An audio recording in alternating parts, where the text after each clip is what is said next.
i-discuss muna natin ang current situation para malaman natin kung para sa ibang reading o hindi. Dito ang side mo. At dito naman ang side ng person mo. So, sa side mo,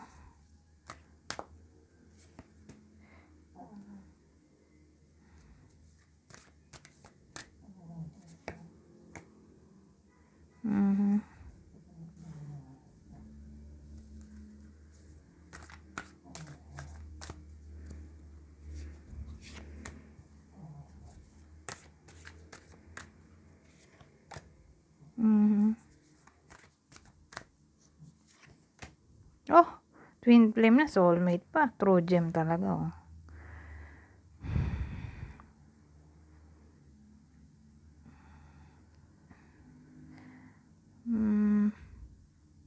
Current situation sa side mo. Teka. Para kita.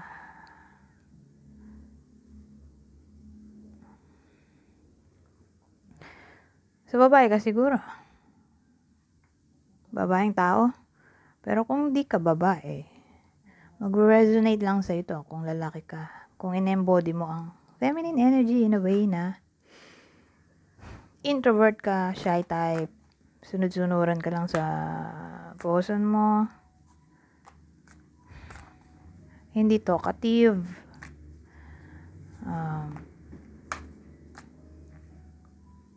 mas matapang pa yung person mo kaysa sa'yo kung lalaki ka.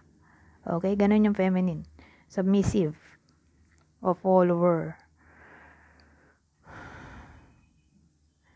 Ngayon, pwede ang edad mo ay 40 years old and above. Hindi ka nakikipag-usap nowadays, pero may kalandian ka rito. Dating eh. So, nakikipag-date ka, single ka siguro nowadays, at meron ka ng possible love interest. Pero for some reason, hindi ka nakikipag-usap sa kanya ngayon. Hindi kayo nag-uusap. O ikaw mismo yung ayaw makipag-usap. Pwedeng ganun. Malaki chance ikaw. Hindi mo kinakausap yung kadate mo o yung na-meet mo somewhere. Pero ang dating sa akin, single ka. Nakikipag-date ka ngayon.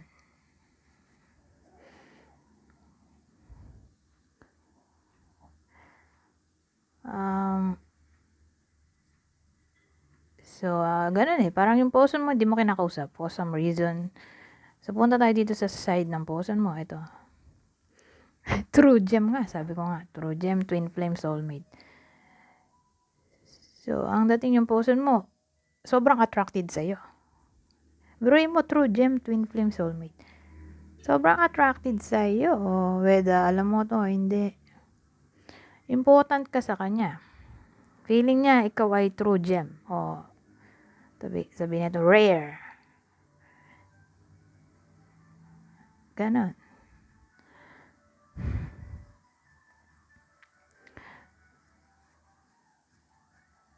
Basta ganyan. Ang dating sa akin, attracted siya sa'yo. O obsessed.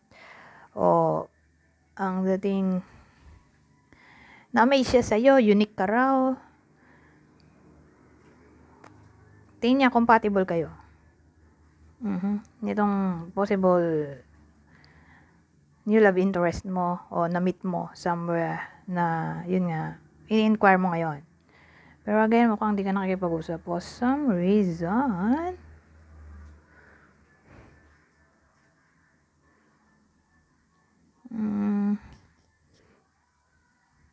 Anong feelings niya para sa isa't isa? Ngayon, hindi kayo nag-uusap.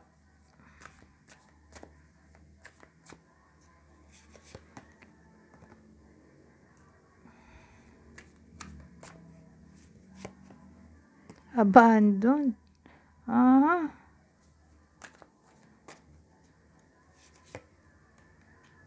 Boundaries. Intimacy. Teka, gumagalaw yung cellphone ko.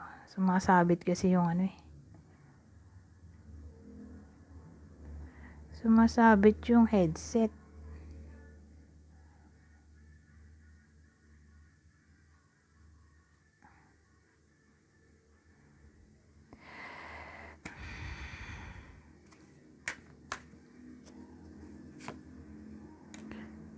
Oh, o di ba siya yung divine masculine at ikaw yung divine feminine? Hoping, oh. Ano yan? Well, ang dating kasi sa akin, current feelings mo sa kanya, hindi ka sure. Hindi ka sure sa nararamdaman mo para sa kanya o hindi ka sure kung magwo-workout yung connection nyo. So again, ulitin ko, nasa dating period kayo, ha? Tapos siguro curious ka kung ano nang nangyayari dun sa kachat mo. Kasi hindi ka na nga nakipag-usap. Ang dating kasi, ikaw yung kusang umalis. Ikaw yung nag-walked away. O siguro, feeling mo, cold siya sa'yo, kaya di mo siya type. Ngayon, may boundaries tayo. Enough kasi sabi no, drawing the line, enough. Ewan ko po, some reason, di mo nga siya type o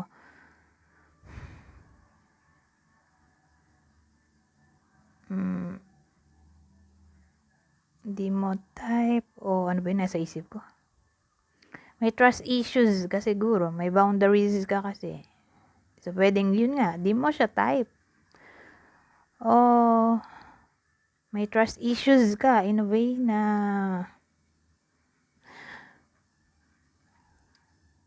hindi madali.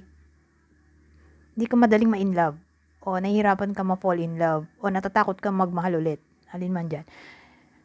Ngayon, dito sa side ng person mo, intimacy, bonding, sensual, confiding.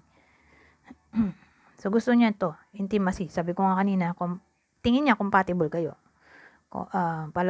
Palagay ang loob niya sa iyo. Obsessed siya sa iyo, pwede rin ganun. Gusto niya nga maging kayo. Gusto niya mag-bonding kayo.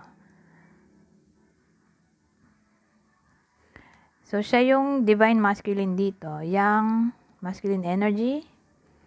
At itong hoping, kasi nga hindi ka na nakipag-usap sa kanya. So, na-expect niya pa rin na someday magkakausap kayo ulit. Kasi minamanifest ka niya dito. O maasa siya na, yun nga, magiging kayo someday.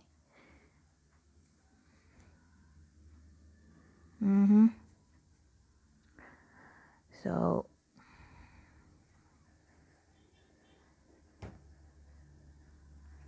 magbibigay na ako ng clue. Okay? Magbibigay ako ng 6 na clue pero wag masyado mag-pay attention dito dahil dagdag info lang mga to. Ang clue natin ay pwedeng tumama sa'yo o dito sa puso mo. Okay? So, kunin nyo lang yung info na sa tingin nyo ipar sa inyo. Aries. Teka, ang bida sa kwento na to ay fire signs. Aries, Leo, Sagittarius. Okay? So again, uulitin ko. Ang clue natin pwedeng tumama sa'yo sa puso. Sa'yo o sa puso mo. Ito. Cancer, Libra, Pisces. Ito lahat ng fire signs. Aries, Leo, Sagittarius. Pwede rin naman kasing kauri mo, di ba? Kauri mo ng element. Fire sign din. So again, kunin nyo lang yung info na sa tingin nyo ipar sa inyo. Aries, Leo, Sagittarius, Scorpio. Ulitin ko. Aries, Cancer, Libra, Pisces, lahat ng fire signs. Aries, Leo, Sagittarius, Scorpio. O Scorpio. Anyways, hanggang dito na lang. Goodbye for now.